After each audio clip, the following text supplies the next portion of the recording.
Salut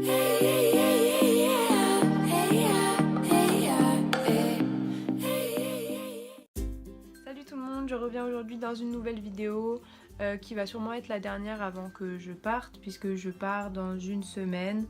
C'est passé super vite. Et donc du coup j'ai décidé de vous parler de la préparation du voyage. Quand je parle de préparation, je parle de la valise, etc. Parce que je suis en plein dedans. Mais je vais aussi vous parler de la préparation mentale, on va dire, parce que je pense que quand on part aussi longtemps dans un pays étranger et aussi dans une famille, pour ma part, je pense qu'il faut être dans un certain état d'esprit, etc. Donc voilà, je vais parler de tout ça. En premier, je vais commencer par la préparation de la valise. Déjà la première chose qu'il faut faire, enfin que je vous conseille de faire, c'est quand vous avez vos billets d'avion, vous allez sur le site de la compagnie aérienne que vous prenez et vous allez voir un peu ce qu'ils disent par rapport au bagage, donc le poids, la taille, etc. En général, pour les États-Unis, il y a une taille maximum à respecter pour les valises. Voilà, moi je savais pas du tout. Je m'étais dit je vais acheter une énorme valise comme ça je pourrais mettre toutes mes affaires. Sauf que non, il y a une taille à respecter et la taille est de 158 cm donc en tout pour la valise. Donc voilà, faites attention à ce que votre valise respecte cette taille parce que sinon vous risquez peut-être d'être embêté. Et ensuite bien sûr il y a l'histoire du poids de la valise, donc en général ça tourne autour des 20 kg. Pour ma part c'est 23 kg. Bon voilà, après si vous dépassez c'est pas très grave, vous aurez juste des frais à rajouter.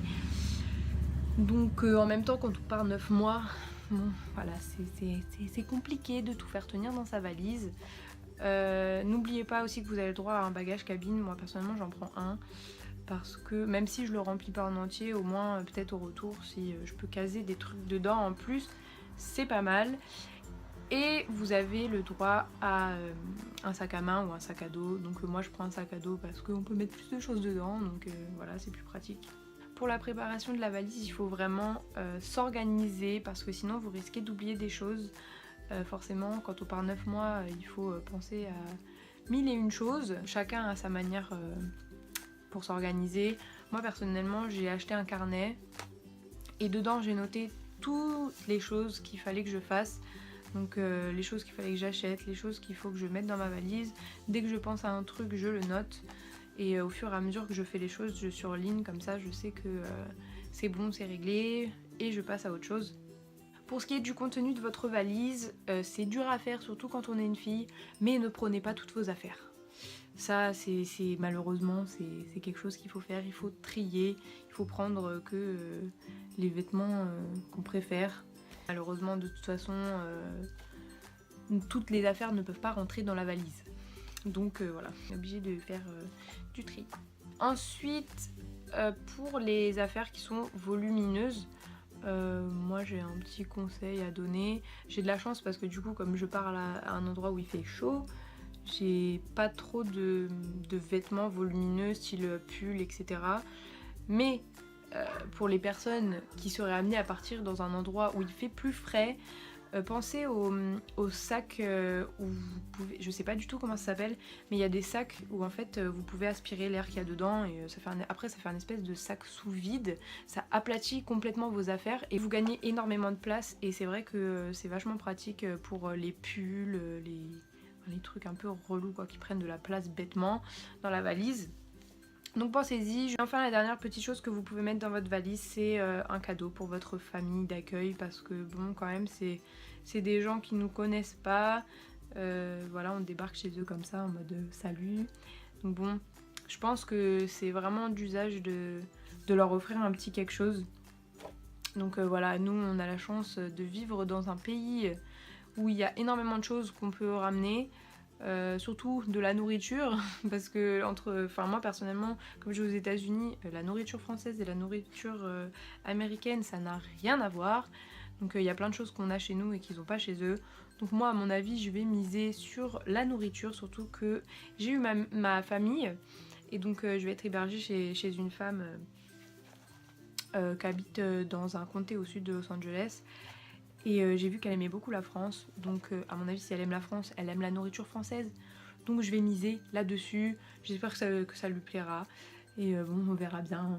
Pour finir sur la valise, un autre petit conseil, c'est qu'une fois que votre valise est finie, vous pouvez faire une liste de tout ce que vous avez mis dedans, tout ce que vous avez emporté avec vous. Vous faites une liste comme ça.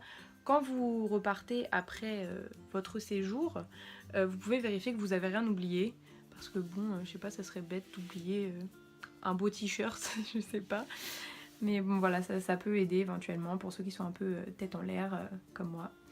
J'ai à peu près fait le tour par rapport à la valise, je vais pas non plus m'étaler 15 ans. Je vais finir par la préparation mentale entre guillemets, parce que je pense que quand on fait un programme de ce type, il faut être avant et arriver dans le pays et dans la famille avec un certain état d'esprit. Je pense qu'il faut vraiment être ouvert. Après, quand on s'engage à faire une telle chose, c'est qu'on est ouvert d'esprit.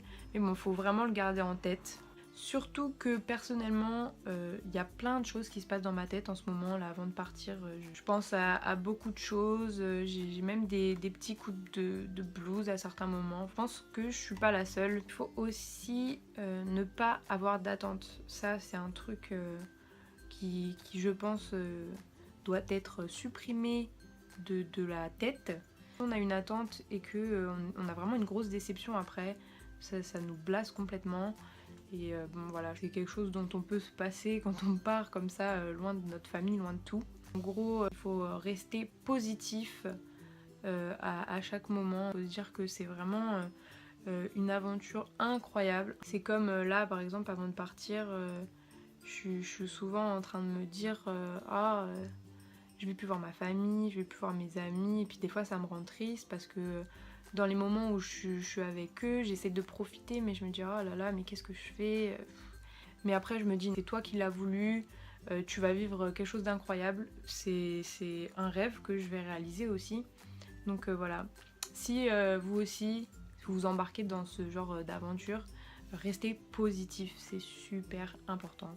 Et puis de toute façon, tout va bien se passer, on est encadré, c'est pas un truc où on est lâché dans la nature. Donc voilà. Il peut y avoir que du positif, faut rester positif. Ça fait beaucoup de positif, mais c'est super important. Et je pense qu'il n'y a que ça qui peut vraiment faire que vous soyez dans un bon état d'esprit et vous arrivez, vous dégommez tout. Je pense avoir fait le tour. Si vous avez des questions, n'hésitez pas à les poser. Et on se retrouve très bientôt dans une nouvelle vidéo.